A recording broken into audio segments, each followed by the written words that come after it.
ನಿಜರೂಪಿ ಗಣೇಶನ ಪ್ರತಿರೂಪವಾಗಿರುವ ದಸರಾ ಗಜಪಡೆಗೆ ಇಂದು ಮೈಸೂರಿನ ಅರಮನೆ ಆವರಣದಲ್ಲಿ ಸಾಂಪ್ರದಾಯಿಕ ಪೂಜೆ ಸಲ್ಲಿಸುವ ಮೂಲಕ ಗಣೇಶ ಹಬ್ಬವನ್ನು ಆಚರಿಸಲಾಯಿತು.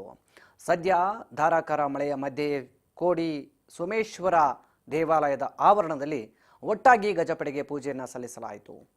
ಮೊದಲು ಗಜಪಡೆಯ ಪಾದ ತೊಳೆದು ಅರಿಶಿಣ ಕುಂಕುಮ ಗಂಧ ಹಚ್ಚಿ ಗಣೇಶನಿಗೆ ಇಷ್ಟವಾದ 21 ಬಗೆಯ ಆಹಾರವನ್ನಿಟ್ಟು ಪುರೋಹಿತ ಪ್ರಹ್ಲಾದ್ ರಾವ್ ನೇತೃತ್ವದಲ್ಲಿ ವಿಶೇಷ ಪೂಜೆ ನೆರವೇರಿಸಲಾಯಿತು. ಅರಣ್ಯ ಸಂರಕ್ಷಣಾಧಿಕಾರಿ ಡಾಕ್ಟರ್ ಮಾಲತಿ ಪ್ರಿಯಾ ಮಾತನಾಡಿ, ಮೈಸೂರು ದಸರಾ 2024ರ ಅಂಗವಾಗಿ 14 ಆನೆಗಳು ಅರಮನೆಗೆ ಆಗಮಿಸಿವೆ. ಮೊದಲ ಹಂತದಲ್ಲಿ 9 ಆನೆಗಳು, ಎರಡನೇ ಹಂತದಲ್ಲಿ 5 ಆನೆಗಳು ಬಂದಿವೆ. ನಿತ್ಯ ತಾಲೀಮು ನಡೀತಾ ಇದೆ. ಗಣೇಶ ಚತುರ್ಥಿಯ ಅಂಗವಾಗಿ ಇಡೀ ಜಿಲ್ಲೆಯ ಅಧಿಕಾರಿಗಳು ಸೇರಿಕೊಂಡು ಗಣೇಶ ಪೂಜೆ ಹಬ್ಬವನ್ನು ಇಲ್ಲಿ ಆಚರಿಸಿದವು. 14 ಆನೆಗಳು ಪೂಜೆಯಲ್ಲಿ ಪಾಲ್ಗೊಂಡಿದ್ದವು ಅಂತ ತಿಳಿಸಿದರು. ಇದೇ ವೇಳೆ ಗಜಪಡೆಗೆ ಪೂಜೆ ಸಲ್ಲಿಸಿದ ಅರ್ಚಕ ಪ್ರಹ್ಲಾದ್ ರಾವ್ ಮಾತನಾಡಿ, ಗಣೇಶನ ಪ್ರತಿರೂಪವಾದ ಗಜಪಡೆಗೆ ಪೂಜೆ ಮಾಡಿ ನಾಡ ಹಬ್ಬ ಚೆನ್ನಾಗಿ ನಡೆಯಲೆಂದು ಗಣಪತಿಗೆ ಪ್ರಾರ್ಥನೆಯನ್ನು ಮಾಡಲಾಯಿತು ಅಂತ ತಿಳಿಸಿದ್ದಾರೆ.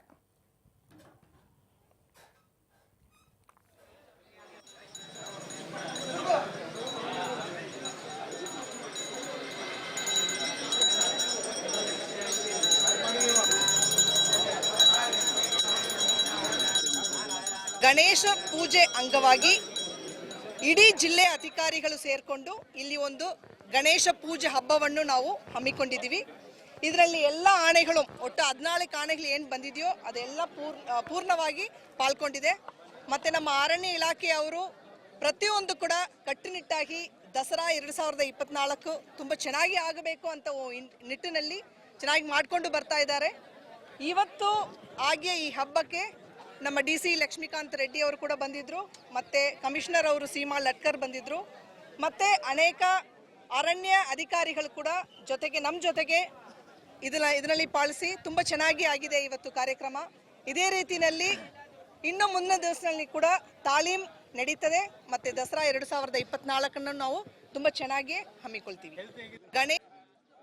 ಈಗ ಇತ್ತೀಚೆಗೆ ಧನಂಜಯ್ ಈಗ ಸೆಕೆಂಡ್ ಬ್ಯಾಚ್ ನಲ್ಲಿ ಮಹೇಂದ್ರ ಬಂದಿದೆ. ಹೋದ ವರ್ಷ ಕೂಡ ನಾವು ಅದಕ್ಕೆ ಟ್ರೈ ಮಾಡಿದ್ದೀವಿ. ಅದೇ ರೀತಿಯಲ್ಲಿ ಈ ವರ್ಷ ಕೂಡ ಧನಂಜಯ್ ಮಹೇಂದ್ರ ಅವ್ರಿಗೆ ನಾವು ಟ್ರೈ ಮಾಡಿದ್ದೀವಿ. ಬೇರೆ ಯಾವ್ದಾವ್ದು ಆನೆಗಳಕ್ಕೆ ನಾವು ಟ್ರೈ ಮಾಡ್ತಾ ಇದ್ದೀವಿ ಅಂದ್ರೆ ಅದನ್ನು ಕೂಡ ನಾವು ಮುಂಚಿತವಾಗಿ ನಿಮಗೆ ತಿಳಿಸ್ತೀವಿ ಖಂಡಿತವಾಗಿ. ಈಗ ಇತ್ತೀಚೆಗೆ ವಿಶೇಷವಾಗಿ ಪೂಜೆ ಮಾಡಿದ್ದೀವಿ. ಮೊದಲು ಆನೆಗಳನ್ನ ಕಾಲು ತೊಳೆದು ಆನೆಗಳಿಗೆ ಅರಿಶಿನ ಕುಂಕುಮ ಅಕ್ಷತೆ ಹೂವು ಗಂಧ ಪುಷ್ಪ ಪತ್ರಗಳನ್ನ ಇಟ್ಟು ಗಣಪತಿಗೆ ಇಷ್ಟವಾದಂಥ 21 ಭಕ್ಷ್ಯಗಳನ್ನ ಇಟ್ಟು ಗಣಪತಿಗೆ ಇಟ್ಟು ಆನೆಗಳಿಗೆ 21 ಭಕ್ಷ್ಯಗಳು ಕೊಟ್ಟು ನೈವೇದ್ಯ ಮಾಡಿ ಆನೆಗಳಿಗೆ ತಿನ್ನಿಸಿದ್ವಿ. ಗಣಪತಿಗೆ ಇಷ್ಟವಾದಂತಹ ಪಂಚಪಗಳನ್ನ ಇಟ್ಟು ನೈವೇದ್ಯ ಮಾಡಿದ್ವಿ. ನಾಡಿನ ಎಲ್ಲ ಜನಗೂ ಸಹ ಒಳ್ಳೆಯದಾಗಲಿ, ಎಲ್ಲ ದಸರಾ ಚೆನ್ನಾಗಿ ಆಚರಣೆ ಮಾಡೋಣ. ಎಲ್ರಿಗೂ ಸಹ ಹಬ್ಬದ ಶುಭಾಶಯಗಳು. ಇನ್ನೊಂದು ಪ್ರಾರ್ಥನೆ, ದಯಮಾಡಿ ಆನೆಗಳು ಹೋಗಬೇಕಾದ್ರೆ ರಸ್ತೆಯಲ್ಲಿ ದಯವಿಟ್ಟು ಮೊಳೆಗಳು ಬಿದ್ದಿದೆ, ದಯವಿಟ್ಟು ಡಸ್ಟ್ಬಿನ್ ಹಾಕಿ ಕೈ ಮುಗಿ ಕೇಳ್ಕೊಳ್ತೀವಿ. ವಿಶೇಷವಾಗಿ ಪೂಜೆ ಮಾಡಿ